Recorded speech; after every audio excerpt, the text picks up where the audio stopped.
Hi, I'm Jeremy, the Zoo Nerd, coming to you live from my backyard in Los Angeles, California. How's everybody doing today? I hope you're well, I hope you're happy, I hope you're healthy, and I hope you're having some fun. Today on our Critter Chat, we're going to talk about amazing, unbelievable animals that I hadn't heard of until I was an adult, and when I first saw them, I was blown away. Today we're going to talk about animals called sea dragons. Now, sea dragons are fish. They live in water. They breathe through gills. They also have a swim bladder.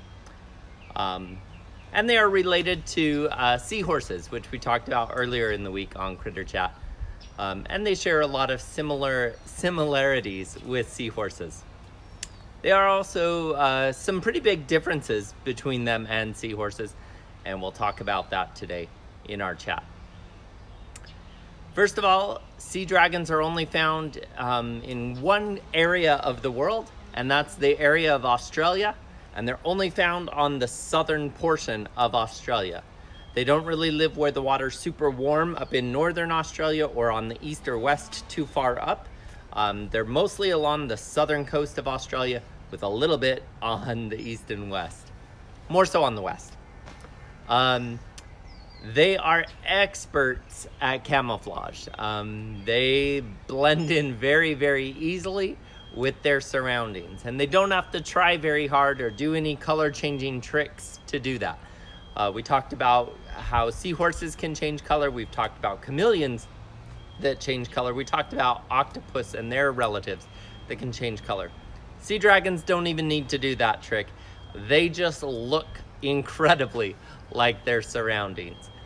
And by looking at the photos that I posted earlier today, you may have noticed they look a lot like a plant, or like seaweed more specifically. Seaweed typically is not a plant, it's an algae. That gets into a whole complicated understanding of what's the difference between algae and plants. The big difference is plants have roots. They are anchored into the ground by the roots. They gain nutrients from the roots. Most seaweed does not have roots, therefore it's not it's not a plant, it's an algae. Although there are some sea plants too, like sea grass, I believe is technically a plant. But most seaweed, or things we call seaweed, are usually algae. But the sea dragons live in and around the algae and the kelp forest of southern Australia.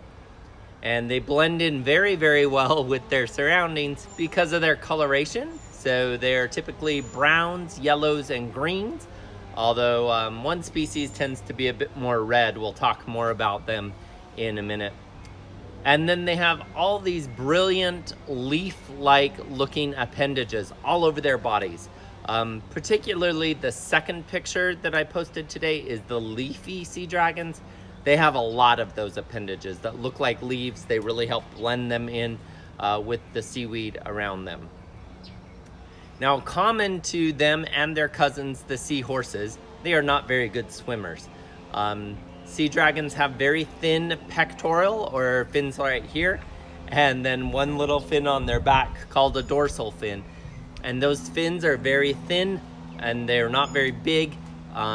So they don't do a really great job of movement. What they do is help them to stay balanced so they don't tip over, and it can kind of keep them in the same place for a while.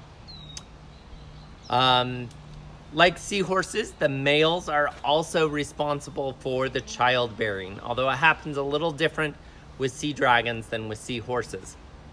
Seahorses, the males have a pouch, and the eggs get deposited in the pouch, and they get fertilized in the pouch, and then they grow up, and then the dad gives birth to them, and they're off on their own. With sea dragons, there's no pouch.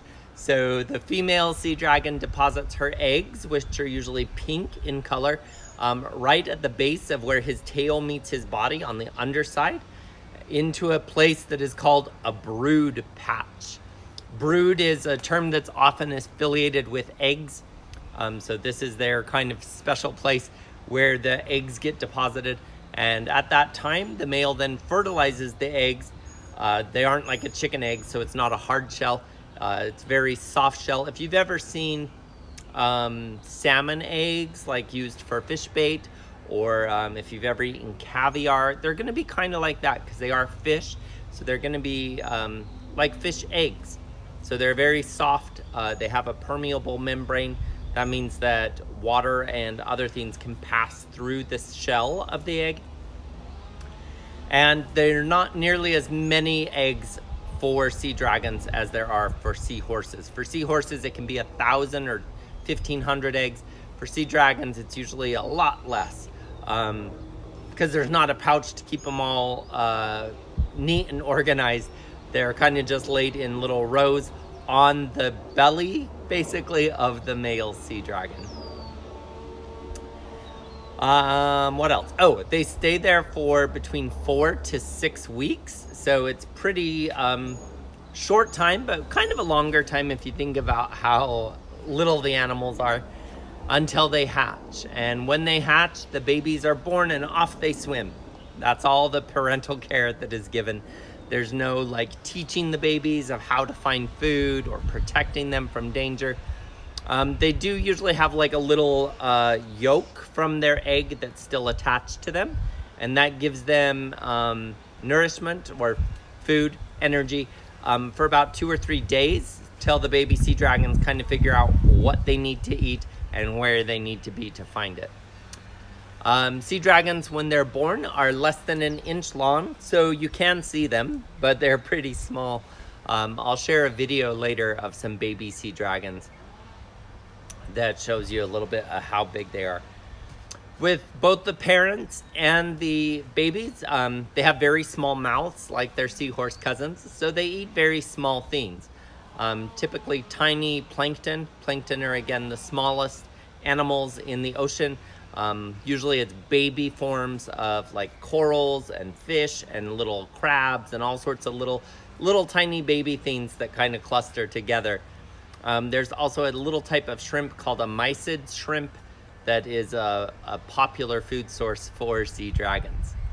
And like the seahorses, they are also expert hunters, using their camouflage to kind of blend in with their surroundings. They are very adept at hunting, and when they see their prey in the water, they'll strike at it and quickly grab it with their little tiny mouth. Also, like seahorses, they have a very simple digestive tract. So once they eat their food, it gets digested and dissolved and absorbed very, very quickly. So they need to eat a lot throughout the day. I didn't see numbers on sea dragons for how much they eat in a day, but some numbers for seahorses were 3,000 little tiny shrimps or plankton that they need to eat in a day. So it can be a lot of food that they eat. They're constantly looking for more food. With sea dragons, they get quite a bit bigger than a seahorse. So there's kind of different species. They get different sizes depending on their species. But it's usually a little bigger than a foot, so about 14 inches for some, and about 18 inches for others, so about 1.5 feet. And they also live longer than seahorses. Sea dragons can live between 7 and 10 years, but it's not really well documented, so we're still learning a lot about them.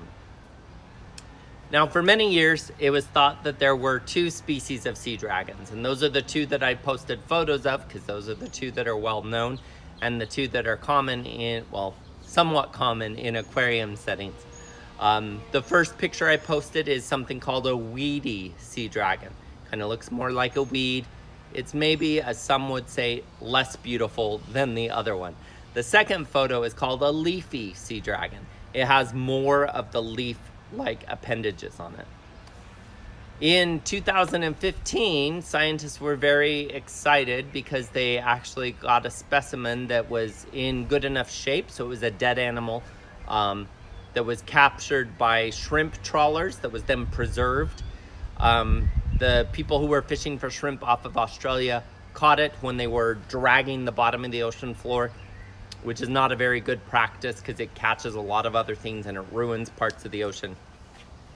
But these particular shrimp fisher people found this sea dragon that was in with the shrimp, and they preserved it and turned it over to scientists who were able to do some DNA testing on it. because it looks similar in shape and size to the weedy sea dragon, except it's red. And that's pretty rare. There's not a lot of red in the ocean. As light comes through the ocean surface, red is the first color that kind of disappears. That's because of the wavelength of color and color spectrum and all of those crazy things. Red disappears first. So for an animal to be red is a little interesting. There are some red fish, they exist, but it's not super common. And so they thought, hey, this sea dragon looks different than other sea dragons we've caught. Let's give this over to the scientists. They ran some genetic testing, some DNA testing, and they figured out that this is indeed a different species of sea dragon. This one they have named the ruby sea dragon. Again, it was only discovered officially about 5 years ago that it was first described with genetic backup.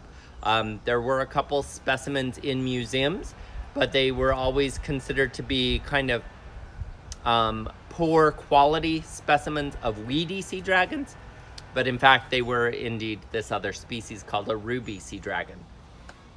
Now, the ruby sea dragon has less of those leafy appendages than either the weedy or the leafy sea dragon. And its red coloring was definitely a big standout. It also lives in deeper water. So typically the leafy and the weedy sea dragon live in water that's between like 10 to maybe 100 feet deep, maybe a little bit deeper than that.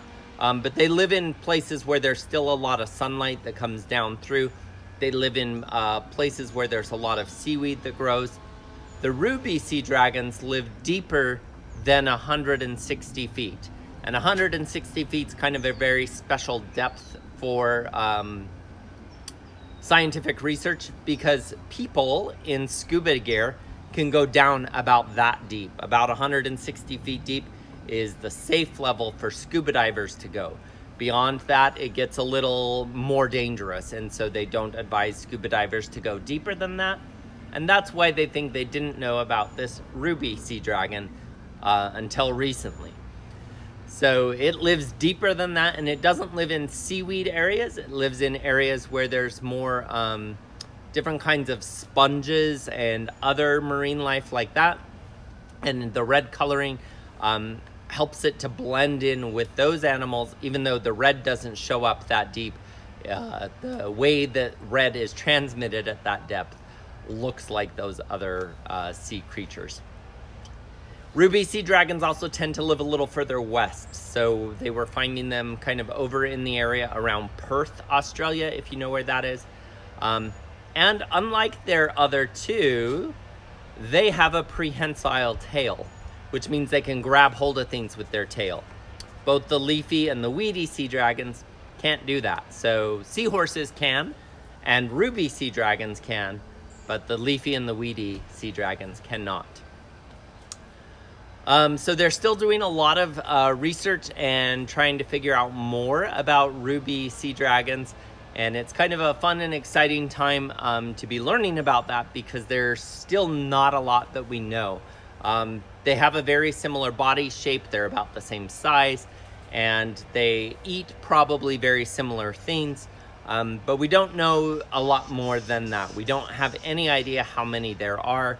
We don't know if they're just very rare, or if there's a lot of them and we just don't go to their depth very often.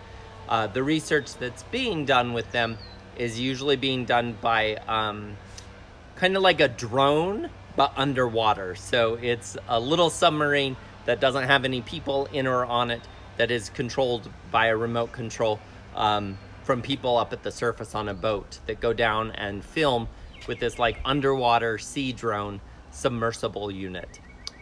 So it's an exciting time to learn more about ruby sea dragons. I'll post some information up about them later on the Facebook. With the other two, with the weedy and the leafy sea dragon, there's some differences between them. We already discussed that the weedy have less of those leafy appendages. The leafy ones have more of those that help them blend in. And the leafy are less common.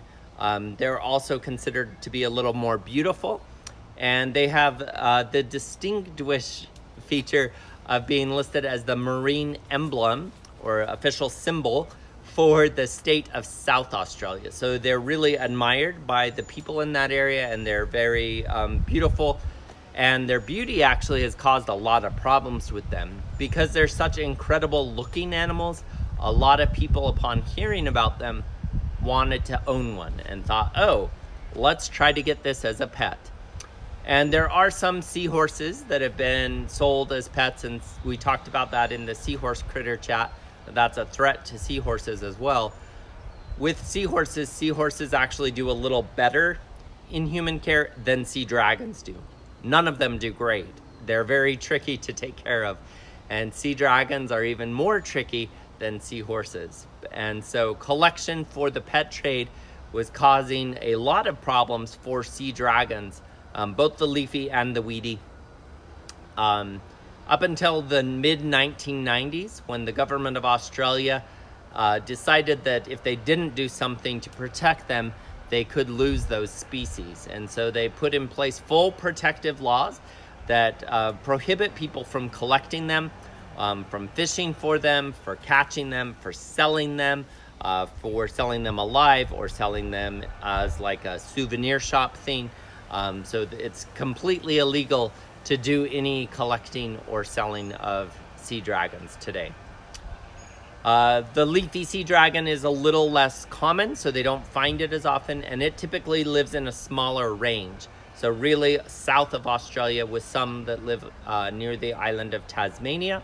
The weedy sea dragon has a bigger range, so it goes up the sides of Australia a little further, and it's a little more common than the leafy one. The weedy one is also a bit bigger, longer. The leafy one is a little more compact, but has a little more appendages going on. Both those species are listed as near threatened with extinction. They're still trying to figure out how many there are and what other ways they need to be protecting them. They know that other threats exist besides collection for the pet trade. They are threatened also with pollution and with habitat loss. Because part of their habitat is the kelp forest. We talked about the kelp forest a little bit during our critter chat on giant sea bass. California has one of the few kelp forests in the world. That's where giant sea bass live. And southern Australia is another place where kelp forest lives. So very similar ecosystem. It's kind of not hot water, or no water in the ocean's really hot, but it's not warm water and it's not cold water. It's in that middle ground called temperate water, typically with temperatures in the 50s, 60s, and 70s, kind of staying in that range of water temperature.